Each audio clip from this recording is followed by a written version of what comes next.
हर साल जब call of duty release होती है ना, तो एक तमाशे के साथ रिलीज होती है। कुछ ना कुछ तमाशा करती है, चाहे वो टेक्निकल पॉइंट ऑफ व्यू से हो, चाहे वो non technical point of view से हो। और यहाँ पे स्लेजहैमर गेम्स के साथ हो गया एक बहुत बड़ा धोखा। देखिए, जब कभी भी ये जायंट्स लोग लड़ाई कर रहे होते हैं ना, तो पिसते सिर्फ एम्प्लॉइज है। ये कॉर्पोरेट की एक डार्क साइड है। डेवलपर्स को गाली देना इट्स नॉट वैलिड।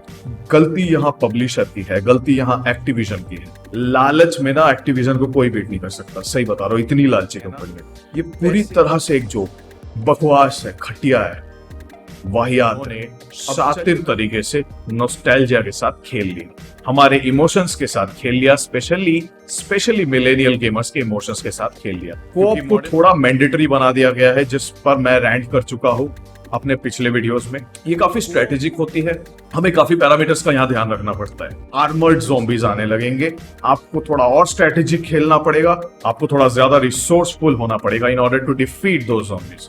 हे, स्वागत है आपका एक और नई वीडियो के साथ। Another year, another call of duty. और इस बार भी गेमर्स का रिएक्शन एक्टिविजन और स्लेजहैमर गेम्स के प्रति कुछ इस प्रकार का। साले का खोपड़ी तोड़ साले का। हर साल जब कॉल ऑफ ड्यूटी रिलीज होती है ना, तो एक तमाशे के साथ रिलीज होती है। कुछ ना कुछ तमाशा करती है, चाहे वो टेक्निकल पॉइंट ऑफ व्यू से हो, चाहे वो non technical point of view से हो। इसकी जो रूट कॉज है ना, वो एक्टिविजन की ग्रीड है, एक्टिविजन की लालच। पैसा ही पैसा होगा। उसी चीज को आज हम खंगाल कर देखेंगे। This game is no different. और ऐसा मैं क्यों कह रहा हूं, वही हम आज की वीडियो में डिस्कस करने वाले हैं। जैसा कि आप सबको शायद मालूम ही होगा, call of duty modern warfare 3 2023, जो कि पिछले साल की मॉडर्न वॉरफेयर 2 2022 की डायरेक्ट सीक्वल है, उसने डिसअपॉइंट करने का कोई भी मौका नहीं छोड़ा। और इस गेम ने कुछ बहुत बड़ी भसड़ मचाई है इस साल, जो हम आज की वीडियो में डिस्कस करने वाले हैं। और इसी के साथ एक कॉन्फ्लिक्ट भी क्रिएट हो गई है गेमिंग कम्युनिटी में। वो कॉन्फ्लिक्ट क्या है, कौन सही है, कौन गलत है, क्या गेमर्स सही है या डेवलपर सही है, उस सब विषय पर आज हम बात करेंगे। पूरी चीज को मैं खंगाल कर एनालाइज करूंगा, सरल शब्दों में चीजों को डिस्कस करेंगे। सो बने रहे वीडियो के अंत तक। बहुत सारी चीजें, बहुत सारी इंपॉर्टेंट इंफॉर्मेशन भी मैं आप सबसे शेयर करूंगा। और साथ ही साथ ये जो नई मॉडर्न वॉरफेयर 3 है ना, rebooted modern warfare 3, which is nowhere close to the original MW3, nowhere close, उसको भी आज हम रिव्यू करेंगे 3 हिस्सों में प्राइमरली। फर्स्ट पार्ट होगी single player campaign, second part होगी multiplayer, third part this time they introduce zombies in modern warfare also, which is known as MWZ, यानी मॉडर्न वॉरफेयर ज़ॉम्बीज। तो वो कैसी बनी है, उस पर भी हम बात करेंगे। बने रहे वीडियो के अंत तक। तो चलिए शुरुआत करते हैं सिंगल प्लेयर कैंपेन के साथ। सिंगल प्लेयर कैंपेन में आगे बढ़ने से पहले मैं कुछ इंपॉर्टेंट चीजें, ये जो कहानी है, होल सॉन्ग एंड डांस है, वो पहले शेयर करना चाहूंगा। ये जो भसड़ मची हुई है कम्युनिटी में, वो किस वजह से मची हुई है, वो हम डिस्कस करेंगे, फिर हम आगे बढ़ेंगे। तो दरअसल हुआ यूं था कि एक्टिविजन द्वारा स्लेजहैमर गेम्स को कहा गया था कि आपको पिछले साल जो मॉडर्न वॉरफेयर 2 रिलीज हुई थी, उसकी एक DLC यानी डाउनलोडेबल कंटेंट यानी एक्सपेंशन पैक रिलीज करनी है। फुल प्रीमियम रिलीज नहीं हुई। तो स्लेजहैमर गेम्स उसी प्रकार रेडी थी, मतलब उसी प्रकार स्लेजहैमर गेम्स प्रिपेयर थी कि अच्छा कोई नहीं, हमें तो एक्सपेंशन पैक बनाना है। और यहां पे स्लेजहैमर गेम्स के साथ हो गया एक बहुत बड़ा धोखा एक्टिविजन द्वारा। करेक्ट। और ऐसा धोखा हम में से अगर किसी के साथ भी हो, तो हम भी बर्दाश्त नहीं करते। यह सरासर धोखा था। उन्हें कहा गया था कि you have to release an expansion DLC, लेकिन यह वादा करने के बाद अचानक से एक्टिविजन ने स्लेजहैमर गेम्स को कहा कि वो एक्सपेंशन पैक अब एक फुल स्केल प्रीमियम रिलीज में तब्दील हो चुकी है और आपको फुल स्केल गेम रिलीज करनी है, उसे लॉन्च करना है अगले साल। अब स्लेजहैमर गेम्स को आ गया गुस्सा, लाजमी भी है, और प्रेशर सीधा पड़ा जाके डेवलपर्स पे।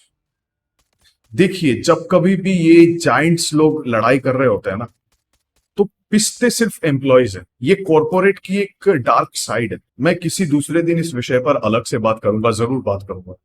अगर कोई भी भसड़ अपर एंड से होती है या जायंट लोग या जाइंट कंपनीज अगर कोई भसड़ मचाए तो उसका सीधा इंपैक्ट बेचारे एम्प्लॉयज पे पड़ता है। यहां पे कम्युनिटी में बहुत सारे लोग डेवलपर्स को गाली दे रहे हैं। क्या डेवलपर्स गाली के योग्य है?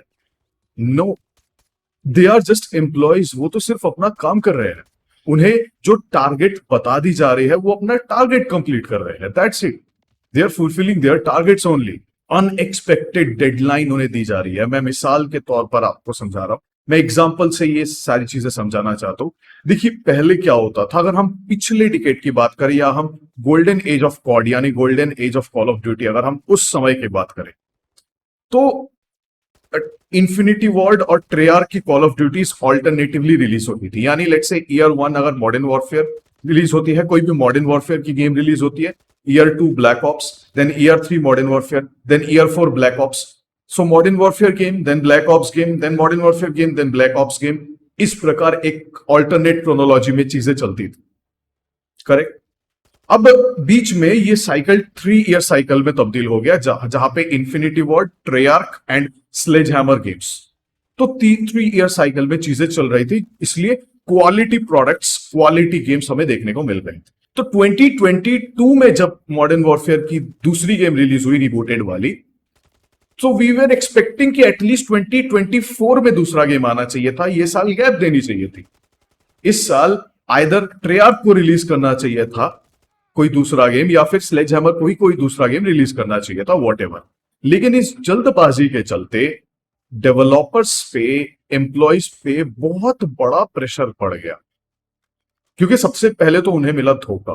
उन्हें कहा गया था कि आपको एक्सपेंशन डीएलसी निकालनी है, एक्सपेंशन डीएलसी रिलीज करनी है, बजाय उन्हें चिपका दिया गया एक फुल स्केल प्रीमियम रिलीज। तो प्रेशर जो है वो डबल हो गई, उन्हें अनएक्सपेक्टेड डेडलाइंस दी गई, एम्प्लॉयज भी पूरी तरह फ्रस्ट्रेट हो गए।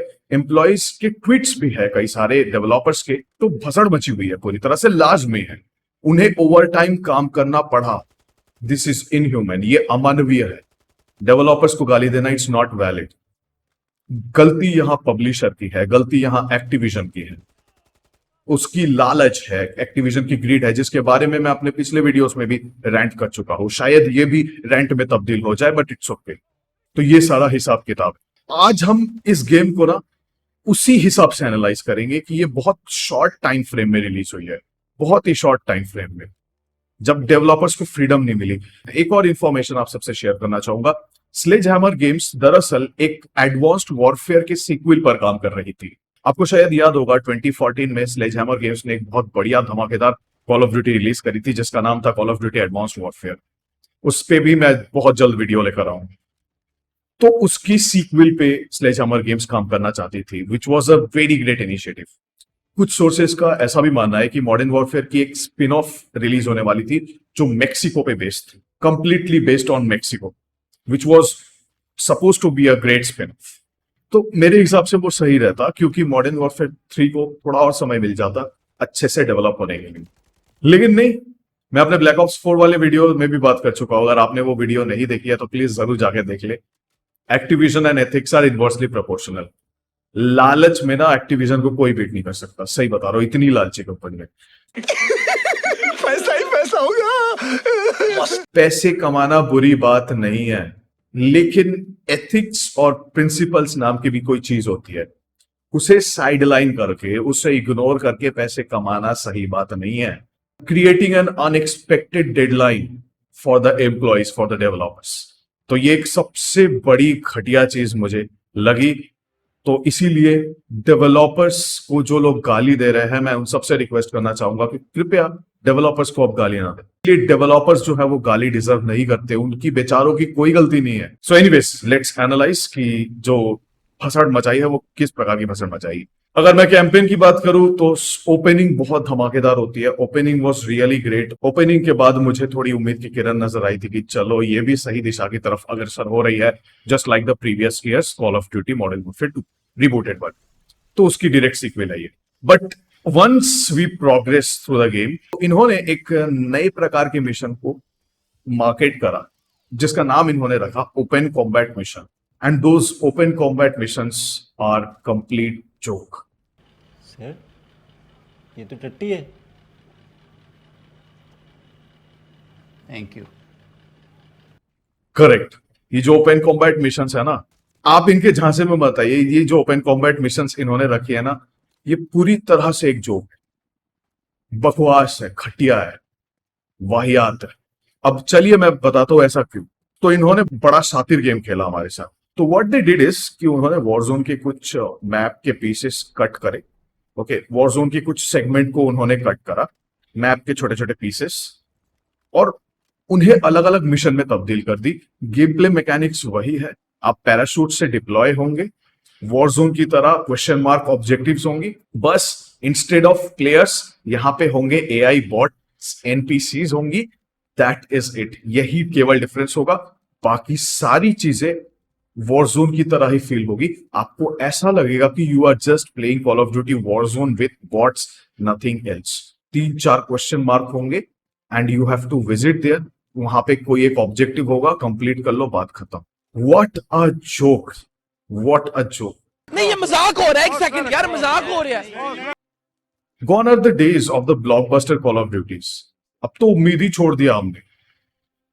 एक समय हुआ करता था, जो मैं अपने पिछले वीडियोस में भी बात कर चुका हूं, कि कॉल ऑफ ड्यूटी अपने ब्लॉकबस्टर अप्रोच के लिए जानी जाती थी। एक ब्लॉकबस्टर मूवी की तरह कॉल ऑफ ड्यूटी के कैंपेन होते थे, जहां हम बजाय स्पेक्टेटर के स्वयं पार्टिसिपेंट होते थे और हम एक मिलिट्री जर्नी को एक्सपीरियंस करते हैं, एक या तमाम कैरेक्टर्स। कौन are those days? Linear missions होती थी, लेकिन मिशन डिजाइनिंग, लेवल डिजाइनिंग, हर एक चीज बखूबी से निभाई जाती थी, बढ़िया तरीके से निभाई जाती थी। गॉन आर दोस डेज, वो दिन अभी नहीं है। पैसे बनाने के चक्कर में कुछ भी चिपका रही है, कुछ भी। डेवलपर्स की यहां कोई गलती नहीं है, मैं फिर बता रहा हूं। डेवलपर्स को बेचारों को जो टारगेट दिया गया वो बस वही बना रहे हैं, सिंपल एज दैट। दिक्कत है तो वो पब्लिशर के साथ है ना। एक छोटी सी बात मुझे अच्छी लगी, मेजॉरिटी इस गेम में मेजॉरिटी जो है वो ओपन कॉम्बैट मिशन है। कैंपेन में ओपन कॉम्बैट मिशन को छोड़ के भी कुछ लीनियर मिशन है जो पुराने कॉल ऑफ ड्यूटी की तरह है। पिछले साल भी अगर मैं मॉडर्न वॉरफेयर 2 की बात करूं तो वहां भी कैंपेन बहुत बढ़िया थी। That was the best in the reported one so far. तो उसी की तरह कुछ मिशन यहाँ पे है, जैसे कि first mission, then couple of missions are there जो खेलकर हम कह सकते हैं कि this is worth it. Game play wise the campaign is a joke, complete joke, मेरा यकीन कीजिए। अब आते हैं स्टोरी पे। देखिए, जल्दी में रिलीज करने के चक्कर में ना स्टोरी के साथ भी बहुत सारा हो गया भसड़। बना दिए हो। स्टोरी और भी अच्छी रिफाइंड हो सकती थी और बेहतरीन हो सकती थी। मुझे कहीं ना कहीं लगा स्टोरी ने अपॉर्चुनिटी मिस कर दी, बहुत सारी अपॉर्चुनिटीज मिस कर दी जल्दी में रिलीज करने के चक्कर में। That is it. अगर 1 साल का और गैप रहता तो हमें इससे बेहतर स्टोरी मिलती, या फिर यही जो एग्जिस्टिंग स्टोरी है उसकी एक बेहतर वर्जन मिलती, एक बेहतर इटरेशन हमें मिलती। लेकिन पब्लिशर को क्या है, उन्हें तो सिर्फ पैसों से मतलब है। Activision and ethics are inversely proportional to one another. It's done. तो ये सारा हिसाब किताब। And the third point, the campaign is extremely short, super short. वैसे कॉल ऑफ ड्यूटी की अभी सुपर शॉर्ट कैंपेन बहुत ही आम बात हो चुकी है। कुछ तो 4 घंटे की होती है, कुछ 3 घंटे की होती है, जिसके बारे में मैं पहले भी बता चुका हूं। और मॉडर्न वॉरफेयर 2019 जो रिबूटेड वाली मॉडर्न वॉरफेयर थी, या मॉडर्न वॉरफेयर 2 2022, उनके भी कैंपेन्स छोटे थे। लेकिन इस बार तो सारा रिकॉर्ड तोड़ दिया एक्टिविजन ने, सारा रिकॉर्ड तोड़ दिया। Campaign is just 1.5 to 2 hours। Trust me, अगर आप कॉल ऑफ ड्यूटी के पेशेवर प्लेयर हो, अगर आप फेमिलियर हो गेम प्ले मैकेनिक्स के साथ, अगर आप रेगुलर डिफिकल्टी पर खेलते हो यानी नॉर्मल डिफिकल्टी पे, ट्रस्ट मी, आप with in 1.5 hours to 2 hours campaign खत्म कर सकते हो। और बाकी जो टाइम है वो कट सीन्स है। और अगर हम थोड़ा धीरे प्रोग्रेस करें, थोड़ी हायर डिफिकल्टी पे खेले, तो it can hardly take 3.5 to 4 hours। 4 hours मैंने ज्यादा बोल दिया, 3 घंटे सही रहेगा। इतनी छोटी है कैंपेन। नहीं ये मजाक हो रहा है, एक सेकंड यार, मजाक हो रहा है। कुछ लोगों ने तो पता है क्या किया, कुछ लोगों ने कट सीन स्किप कर दी, गेम खेलकर with in 1.5 hours they refunded the game. With in 2 hours play time अगर होगी तो हम गेम को रिफंड कर सकते हैं, तो हमें सारे पैसे मिल जाएंगे, रिफंड हो जाएगी हमारी। So many people applied this trick. Publisher को शर्म आनी चाहिए, मैं सही बता रहा हूं। Publisher should feel ashamed about themselves कि ये क्वालिटी है फॉर $1 billion ब्लॉकबस्टर फ्रेंचाइजी की, जो एक जमाने में ब्लॉकबस्टर हुआ करती थी। जरा सोच के देखिएगा। This is one of the important thing to be noted. So over and all for campaign, अगर आप इस गेम को खेलना चाहते हो, so never do that. It's a complete joke. तो ये था सारा song and dance about Modern warfare 3 की कैंपेन एंड ऑल। अब आते हैं मल्टीप्लेयर पे। सो एज ऑलवेज मल्टीप्लेयर में भी लेजीनेस हमें देखने को मिली, लेकिन multiplayer was a way better experience in comparison to campaign. अब मैंने ऐसा क्यों कहा वो मैं पहले बताता हूं, लेकिन पहले लेजीनेस वाली बात कवर करते हैं। तो सबसे पहला पॉइंट कि यहां पर भी टाइम कंस्ट्रेंट की वजह से कोई भी नई मैप रिलीज नहीं हुई। 16 डिफरेंट मैप रिलीज हुई, जो कि ओरिजिनल जो मॉडर्न वॉरफेयर 2 थी उसके रीमास्टर्ड या रीमेक मैप्स रिलीज हुई। तो यहां पे मल्टीप्लेयर में भी हमें नए मैप्स देखने को नहीं मिले। 16 मैप्स रिलीज हुई जो कि ओरिजिनल जो मॉडर्न वॉरफेयर 2 थी उसकी रीमास्टर्ड या रीमेक करी गई मैप्स, बस नो न्यू मैप्स। यहां पर भी इन्होंने शातिर तरीके से नॉस्टैल्जिया के साथ खेल लिया, हमारे इमोशंस के साथ खेल लिया, स्पेशली मिलेनियल गेमर्स के इमोशंस के साथ खेल लिया। क्या बात है सर, क्या बात है सर, क्या बात है, ये बात है। अरे सर क्या, क्योंकि modern warfare 2 original modern warfare 2 2009 में रिलीज हुई थी। तब हम सब मेजॉरिटी मिलेनियल स्कूल में थे, मुझे याद है। तो स्कूल के दौरान हम वो गेम्स खेला करते थे। वो हमारी जो स्कूल डेज हुआ करती थी, that was filled with awesome memories of this map. तो बस उसका फायदा उठाया गया, दैट्स। लेकिन हाँ, रीमेक या रिमास्टर्ड जो भी मैप्स की गई वो बखूबी तरीके से की गई है। जो मैप्स है, these are truly the remastered और remake maps of the previous original call of duty modern warfare, that's it. और हाँ, अगर मैं गेम प्ले की बात करूं, game play is also well implemented. देखिए, मैं तो डेवलपर्स की यहां तारीफ करना चाहूंगा, मैं दाद देनी चाहूंगा डेवलपर्स की, कि इतने कम समय में भी उन्होंने इतना कुछ प्रोवाइड कर दिया, डेडलाइन को मीट करके, अनएक्सपेक्टेड डेडलाइन को मीट करके। सो इसीलिए I am very thankful to all the developers of Sledgehammer Games. तो स्लेजहैमर गेम्स के डेवलपर्स को तहे दिल से धन्यवाद, इतने कम समय में इतनी बढ़िया प्रोडक्ट हमें डिलीवर करने के लिए। तो अनएक्सपेक्टेड डेडलाइन मीट करने के बाद this is the best part.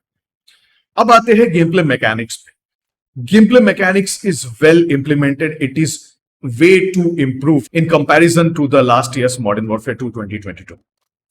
बहुत फ्लूइड मैकेनिक्स है, और फ्लूइड वैसे आजकल के सभी कॉल ऑफ ड्यूटी काफी फ्लूइड फील होते हैं, चॉपी फील नहीं होते। इस चीज को बारीकी से इंप्रूव किया गया इस कॉल ऑफ ड्यूटी के दौरान। सो मॉडर्न वॉरफेयर 3 की जो मल्टीप्लेयर है, that is extremely fluid. Slide cancelling भी यहां पे है, रिकॉइल भी कम है, और अगर हम कंट्रोलर से खेले तो जो एम असिस्टेंस होती है उसे भी कई हद तक इंप्रूव किया गया है।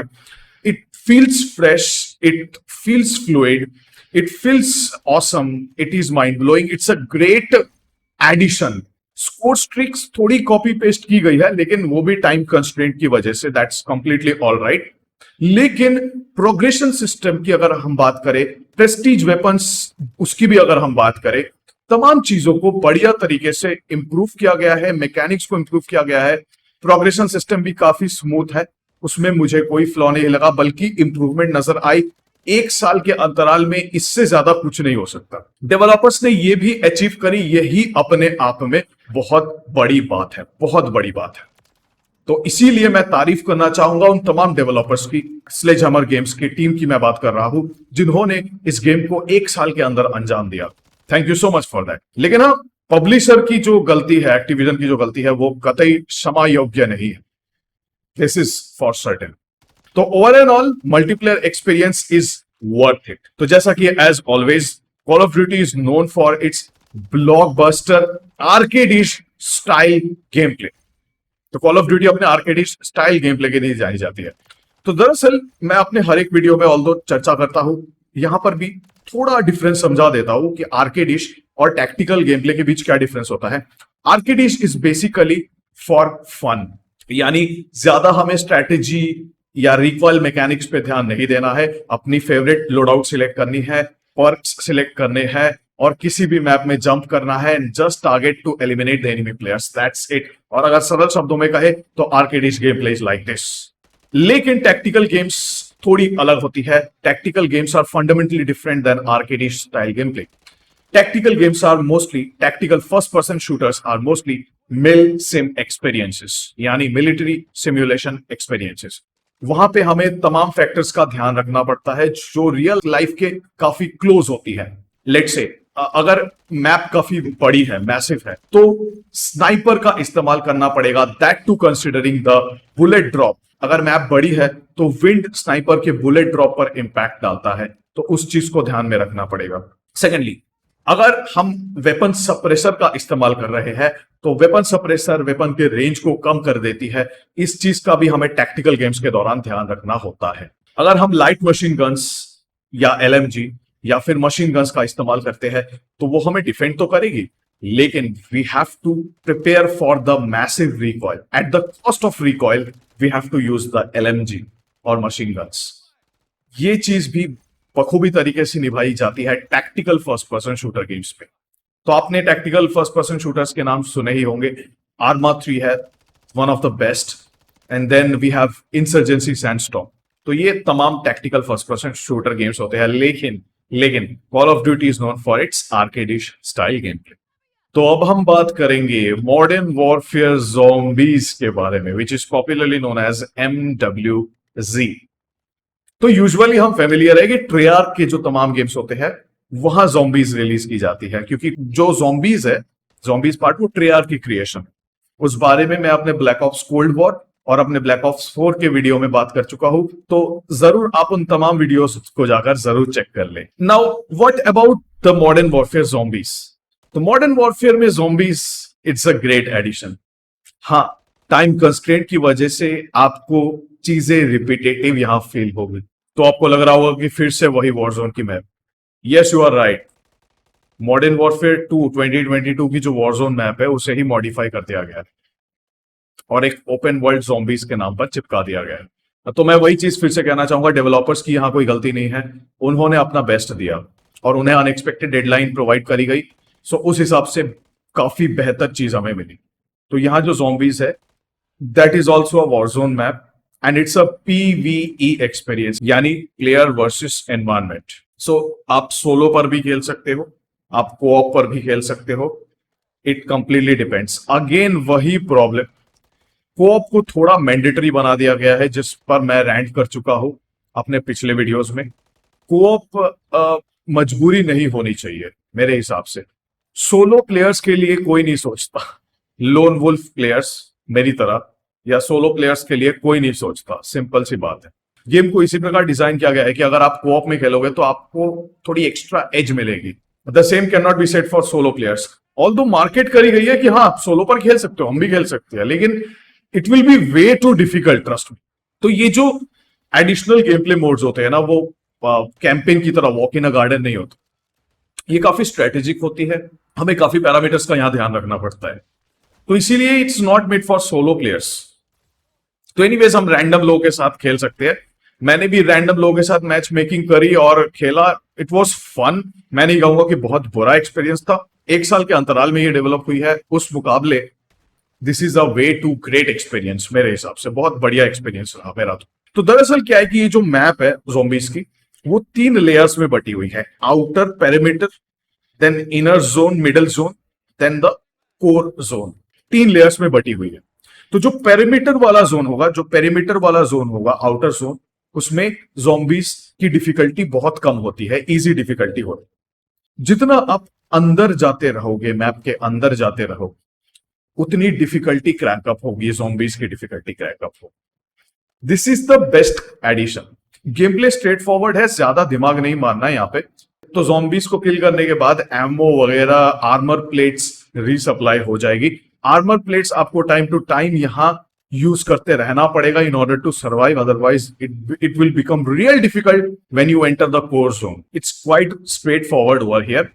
तो पेरीमीटर वाली जो एरिया होगी, outer area, that's the easiest one. जितना हम अंदर की तरफ आगे बढ़ते रहेंगे, गेम प्ले उतनी डिफिकल्ट होती रहेंगी। तो जोन 2 में मैंने प्रवेश करा, मैंने एंटर करा, तो ज़ॉम्बीज की डिफिकल्टी थोड़ी इंक्रीज हो गई, medium, easy to medium. Armoured zombies आने लगेंगे, आपको थोड़ा और स्ट्रेटेजिक खेलना पड़ेगा, आपको थोड़ा ज्यादा रिसोर्सफुल होना पड़ेगा इन ऑर्डर टू डिफीट दो ज़ॉम्बीज। देन हम जब 3rd जोन में एंटर करेंगे, द कोर जोन, मैप के बीचों बीच, over there you may come across boss zombies which are really difficult. कुछ AI players भी होंगे alongside, and alongside those boss zombies, you might encounter AI mercenaries. Those are really difficult to tackle without a team.